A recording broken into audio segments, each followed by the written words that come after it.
प्रताप जी, तव्हांजे अचण खां पोइ NCPSL में तव्हां कहिड़ियूं नयूं योजनाऊं आंदियूं आहिनि ऐं उन्हनि जो ईंदड़ समाज ते कीअं असरु थींदो, कुझु उन जी जानकारी बि ॾींदा? काफ़ी कोशिशूं कयां पियो ऐं लगातार इन खां सवाइ बि थींदियूं मां चवां थो, पर पहिरीं कुझु प्रॉब्लम्स आयूं पिए भई जीअं वेबसाइट आहे। जी। वेबसाइट मां डिज़ाइन बि कराई, पर अनफॉर्चुनेटली उन जो जेको स्टोरेज आहे उहो ख़ाली 60 GB आहे।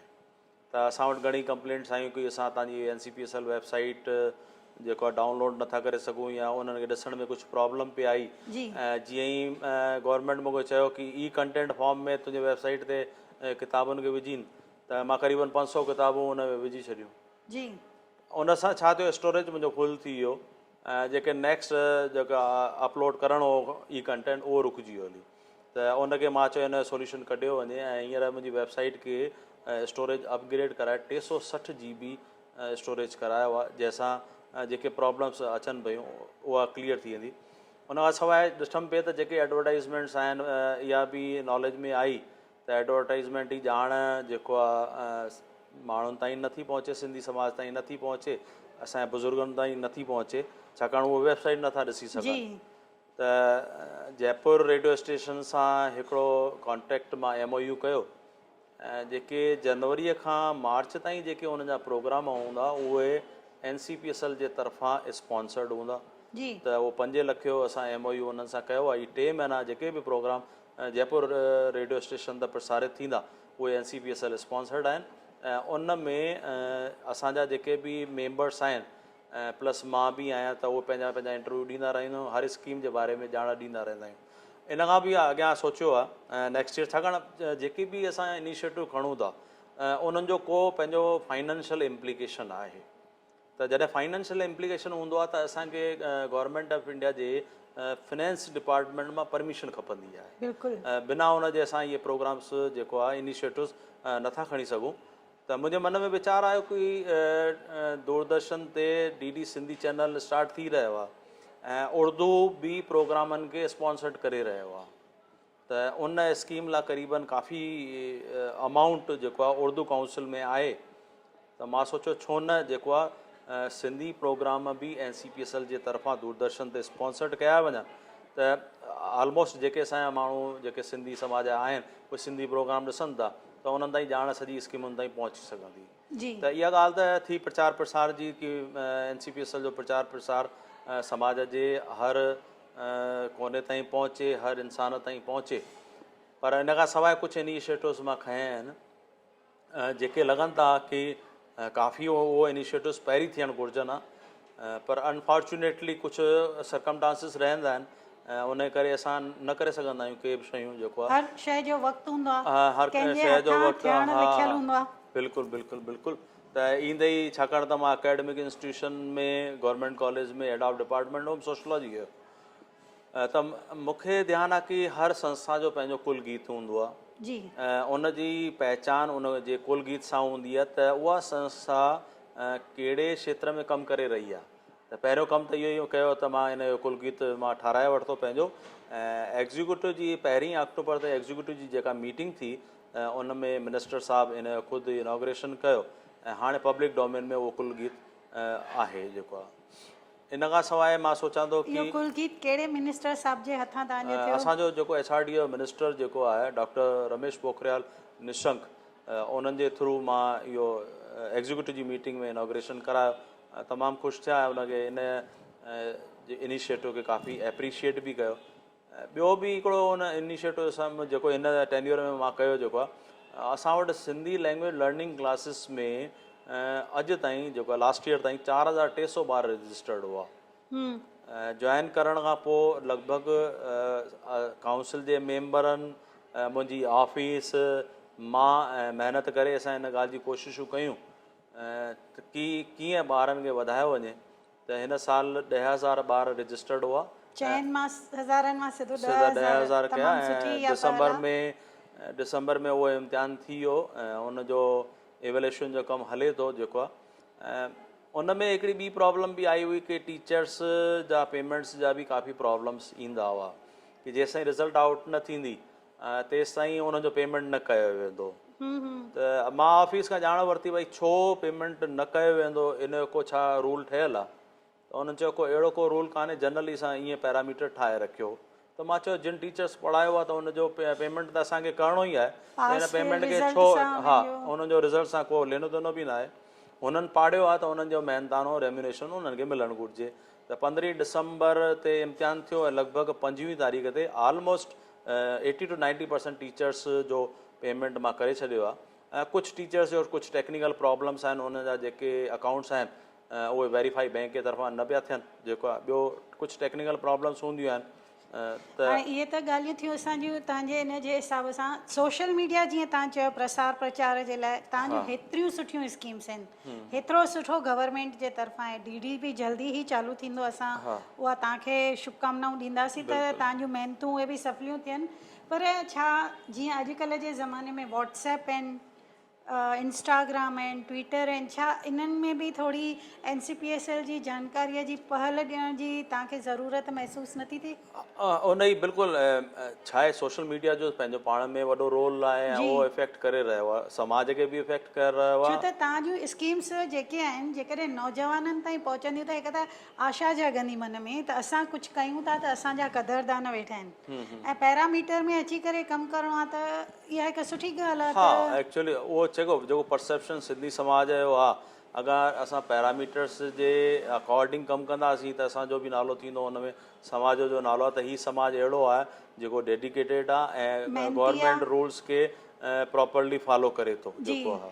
त असां तव्हांखे रिक्वेस्ट कंदासीं त थोरो इन बि ध्यानु ॾियो। न, पहिरीं एक्चुअली फेसबुक असांजो NCPSL जो हो, पर प्रॉपर एक्चुअली स्टाफ जी कमी आहे ऐं प्रॉपर मॉनिटरिंग नथो थिए हुनजो। कोशिशूं कयूं आहिनि, 4 पद हींअर सेंक्शन कराया आहिनि, जंहिंमें उन्हनि जो अपॉइंटमेंट 3 जो अपॉइंटमेंट मां करे चुको आहियां, deputy director, assistant director, research officer ऐं प्रोग्राम ऑफिसर। इहे 4 अपॉइंटमेंट्स आहिनि, जंहिंमां 10 ॼणनि जॉइन करे वरितो आहे, हिकिड़ो असिस्टेंट डायरेक्टर आहे, हुनजो जॉइनिंग जल्दी थी वेंदो मां सम्झां थो, जेको आहे। उन में जेको टेक्निकल ऑफिसर रखियो आहे उनखे सॼी ज़िम्मेदारी इन ॻाल्हि जी आहे कि सोशल मीडिया खे मैनेज करे ऐं असांजूं जेके स्कीम्स आहिनि उहे समाज ताईं पहुचाइनि। जी, त इहे जेके तव्हां हाणे अपॉइंट कया आहिनि त उन्हनि जी क्राइटेरिया छा आहे? उन्हनि जा गवर्नमेंट ऑफ इंडिया जे तरफ़ां रूल्स रेगुलेशन ईंदा आहिनि। असां बि सजेस्ट कंदा आहियूं उन्हनि जो ही पैरामीटर हुअणु घुरिजे। जीअं डिप्टी डायरेक्टर ऐं असिस्टेंट डायरेक्टर आहे त उन्हनि खे मिनिस्ट्रीअ जो एक्सपीरियंस हुअणु घुरिजे ऐं उन में हिकिड़ो पर्टिकुलर स्केल ठाहे रखियो आहे कि हिन स्केल जो माण्हू हुन लाइ अप्लाई करे सघे थो। जेसिताईं ॻाल्हि टेक्निकल ऑफिसर जी आहे त टेक्निकल ऑफिसर लाइ असां कंप्यूटर जो कोर्स कयल हुअणु घुरिजे, मास्टर्स डिग्री हुअणु घुरिजे हुन वटि। ऐं जेके डिफरेंट इन जा वेबसाइट्स जो कमु आहे या ॿिया जेके एक्सपीरियंसिस आहिनि टेक्निकल, उन क्वालिफिकेशन में रखिया वेंदा आहिनि। प्रोग्राम ऑफिसर ऐं रिसर्च ऑफिसर जो कमु इहो आहे कि नवां प्रोग्राम्स कहिड़ा थ्रस्ट एरियाज़ आहिनि, कहिड़ा एरियाज़ आहिनि जिते लॻे थो असांखे पोटेंशियल आहे, उन टाइप जा प्रोग्राम्स हू प्लान करे। उन खां सवाइ जेके कंटेंट्स असांखे वेबसाइट ते खणी अचणा आहिनि उहो रिसर्च ऑफिसर जो कमु आहे जी, कि कहिड़ियूं अहिड़ियूं शयूं पब्लिक डोमेन में अची चुकियूं आहिनि जिन जो अपलोडिंग असांजे NCPSL ते हुअणु घुरिजे। अहिड़ियूं घणेई संस्थाऊं आहिनि, अहिड़ा घणेई इंडिविजुअल्स आहिनि जिन ॾाढो सुठो कमु कयो आहे। त असां उन्हनि खे रिक्वेस्ट कंदा आहियूं कि तव्हां असांखे इहो कंटेंट असांखे ॾियो ऐं NOC ॾियो। त इहो कंटेंट, छाकाणि असांजो लक्ष्य इहो आहे कि हर का ॻाल्हि समाज ताईं पहुचे। जी बिल्कुलु, भले हुनखे कंहिं बि डेवलप कयो हुजे त असां हुनखे NCPSL जी वेबसाइट ते अपलोड करण जी कोशिशि कंदा आहियूं अगरि NOC हुनजी मिली थी वञे। ऐं हिन में बि काफ़ी कोशिशूं हलनि थियूं। US में हिकिड़ी असांजी सिंधी लेडी देवी नागराणी आहिनि, उन्हनि सां रेगुलर बि मुंहिंजो कम्युनिकेशन थींदो रहंदो आहे, इंटरेक्शन थींदो रहंदो आहे, व्हाट्सअप ते ॻाल्हाइणु थींदो आहे। त उन्हनि काफ़ी स्टोरियूं पंहिंजियूं मूंखे मोकिलियूं आहिनि। मां कोशिशि बि कयां पियो उन्हनि खे अपलोड करण जी, पर हाणे छाकाणि जेसिताईं 300 GB असांजो स्पेस वधे नथो तेसिताईं अपलोड करणु मुश्किल हूंदो, पर उन्हनि पंहिंजो इनिशिएटिव खयो आहे। ऐं ईअं जेको आहे डॉक्टर आशा चांद जेका आहे, उन्हनि जी मदर बि हुई जेका, उन्हनि बि काफ़ी राइटिंग्स काफ़ी आहिनि, लिटरेचर में वॾो कॉन्ट्रीब्यूशन आहे। त उन्हनि बि चयो आहे कि मां चाहींदुमि त मुंहिंजी मदर जो जेके राइटिंग्स आहिनि उहे NCPSL जी वेबसाइट ते अचनि। त मां उन्हनि खे रिक्वेस्ट कई आहे त तव्हां NOC ॾियो हिन ॻाल्हि जी। जीअं ई NOC अची वेंदी। ये त तमामु सुठी ॻाल्हि आहे, पर जीअं डॉक्टर मोही आहिनि, अर्जुन जी आहिनि, कीरत पाबाणी जी आहिनि, इन्हनि जूं जेके असांजे माना जीअं हाणे मोही जी खे पहिरियों दफ़ो सारस्वत इनाम मिलियो आहे, त छा अहिड़ियुनि शख़्सियतुनि जो लिटरेचर सिंधी समाज ताईं न पहुचणु खपे जेके एतिरियूं शहाणियूं शख़्सियतूं आहिनि? छो त प्रताप जी तव्हां अञा बि कई ॻाल्हियूं NCPSL हा में काफ़ी नयूं काफ़ी कयूं आहिनि। हा उन खां सवाइ ॿिया बि घणेई इनिशिएटिव्स आहिनि। पहिरियों इनिशिएटिव जेको मां अप्रूव थी चुको आहे उहो आहे देवनागरी स्क्रिप्ट जो स्टैंडर्डाइजेशन। जी उन में ॿियनि ई घणेई संस्थाउनि पंहिंजी कोशिशूं कयूं, पर भारत सरकार द्वारा उन जी अप्रूवल न मिली सघी उन्हनि खे। दिल्ली सिंधी अकादमी तरफ़ां बि कयल आहे, इंस्टीट्यूट ऑफ सिंधियोलॉजी जे तरफ़ां बि कयल आहे, पर उहा अप्रूवल मिनिस्ट्रीअ तरफ़ां न मिलियल आहे। त अल्टीमेटली मां डिसाइड कयो कि हिकिड़ो दफ़ो हिन जो वापसि स्टैंडर्डाइजेशन थियणु घुरिजे।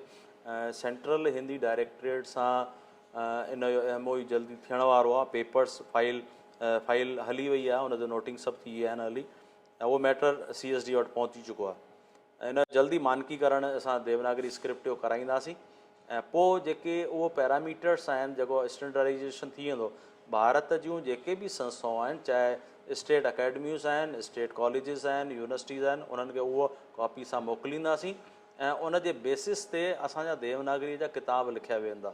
छाकाणि जॾहिं किताब लिखूं था त हर राइटर कंहिं बि वर्ड खे अलॻि अलॻि तरीक़े सां इस्तेमालु करे, पर हिकु दफ़ो अगरि स्टैंडर्डाइजेशन थी थो वञे त हिकिड़ो कॉमन पैरामीटर थी वेंदो, कॉमन स्टैंडर्ड्स थी वेंदा, उन जे बेसिस ते इहो थी सघंदो।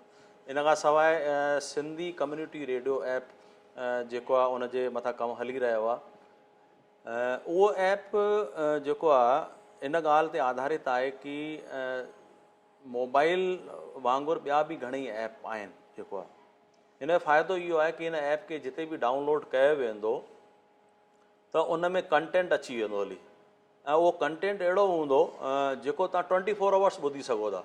तव्हां पंहिंजे टाइमिंग्स जे अकॉर्डिंग उन कंटेंट खे ॿुधी सघो था। माना मान लीजिए तव्हां मुंहिंजो इंटरव्यू तव्हां रिकॉर्ड कयो आहे ऐं उहो जियो कंटेंट अपलोड थी वियो अगरि मुंहिंजे सिंधी कम्यूनिटी रेडियो ऐप ते, त उन खां पोइ सवाइ जेॾीमहिल तव्हांजी इच्छा आहे उन रेडियो खे ऐप खे तव्हां ओपन कंदा, ओपन करे कंहिं बि इंटरव्यू खे जेको उन जे मथां पब्लिक डोमेन में आहे उनखे ॾिसी सघंदासीं।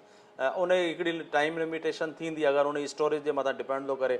अगरि स्टोरेज काफ़ी वधीक आहे त उन जी जेको आहे टाइमिंग 6 महीना बि थी सघे थी, पर अगरि उन जी स्टोरेज घटि आहे त उनखे पोइ असांखे डिलीट करिणो पवंदो, महीने या 15 ॾींहंनि में स्लॉट रखिणो पवंदो, ऐं पोइ उन खां पोइ ॿियो कंटेंट असां अपलोड करे सघंदासीं। त इहो तमामु सुहिणो इनिशिएटिव रहंदो कम्यूनिटी रेडियो ऐप जो। इन खां सवाइ सिंधी लैंग्वेज लर्निंग ऐप जेको आहे उहो डेवलप थी रहियो, उन जूं 2 मीटिंग्स कंप्लीट थी चुकियूं आहिनि।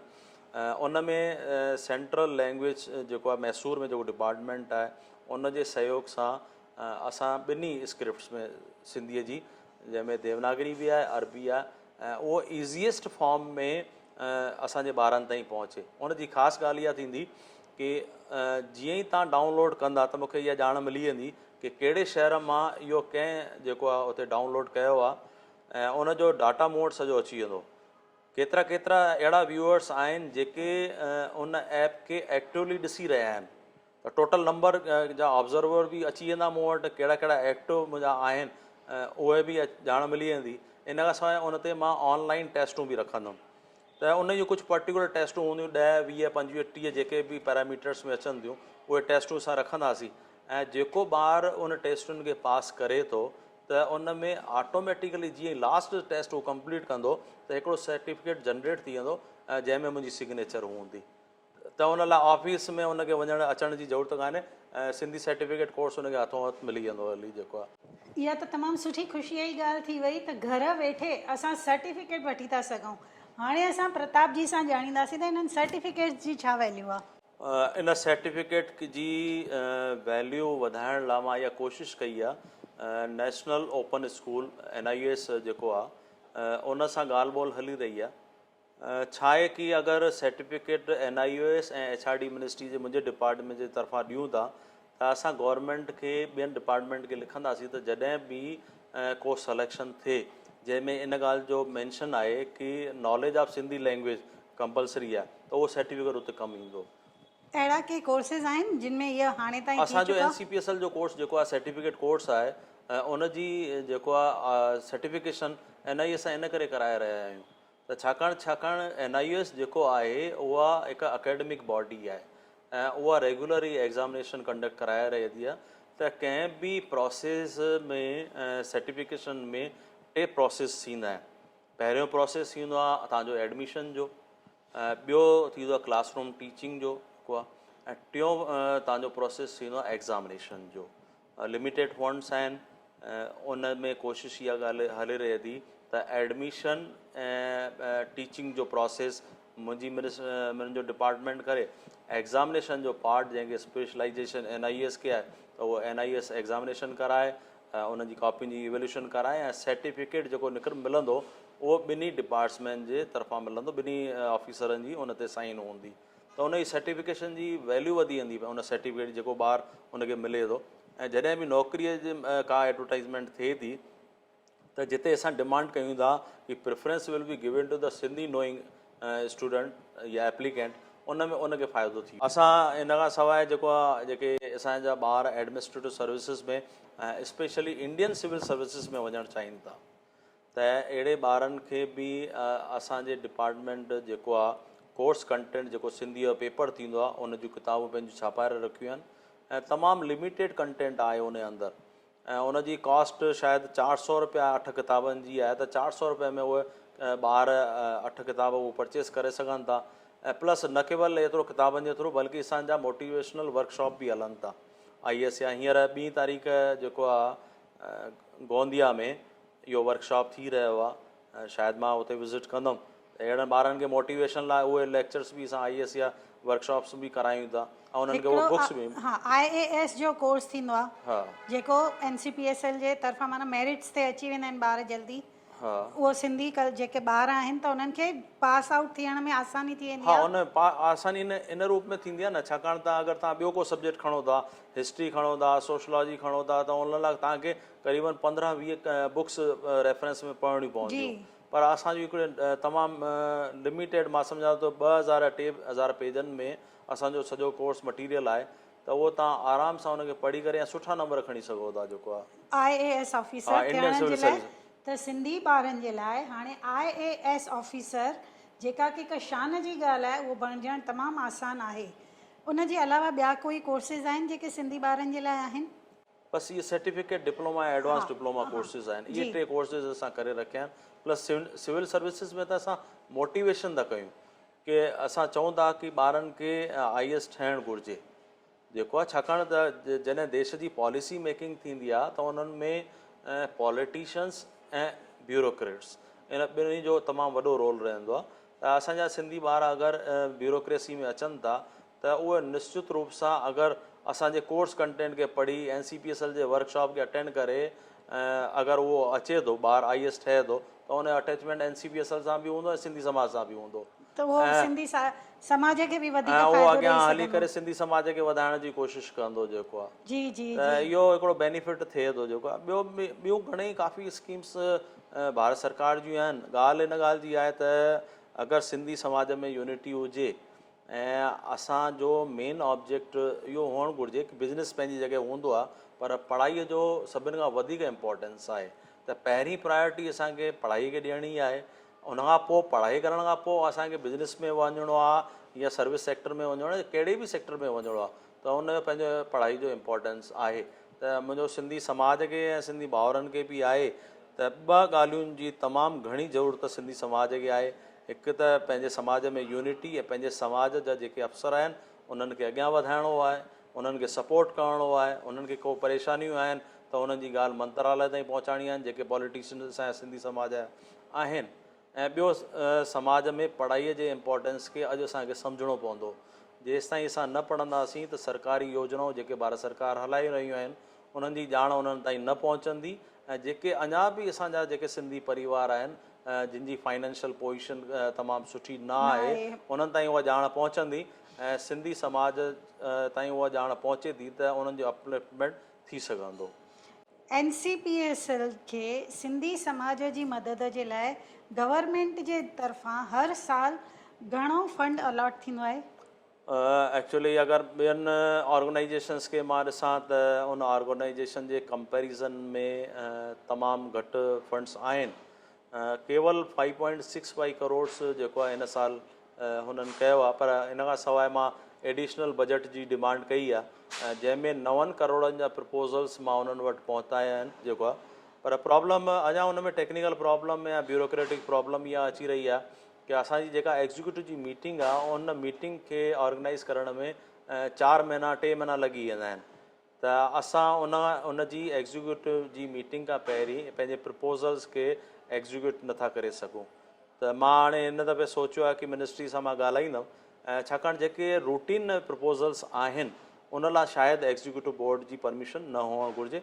ॻाल्हि रखंदासीं असां, ऐं अगरि इहा अप्रूवल मिली वेंदी त उहो फंड्स यूटिलाइज़ करण में असांखे आसानी थींदी। इन खां सवाइ एडिशनल बजट जंहिंमें 2 चेयर्स लास्ट ईयर 22 फरवरी 2019 ते इहे जेके 2 चेयर्स एक्सेप्ट थी चुकियूं आहिनि, जंहिंमें वासवाणी मिशन जे नाले सां हिकु चेयर पूना में सेंक्शन थी आहे। इन खां सवाइ तव्हांजी कच्छ में हिकु यूनिवर्सिटी आहे, कच्छ यूनिवर्सिटी आहे, उन में सिंधी चेयर दादा दुखायल जे नाले सां थियल आहे।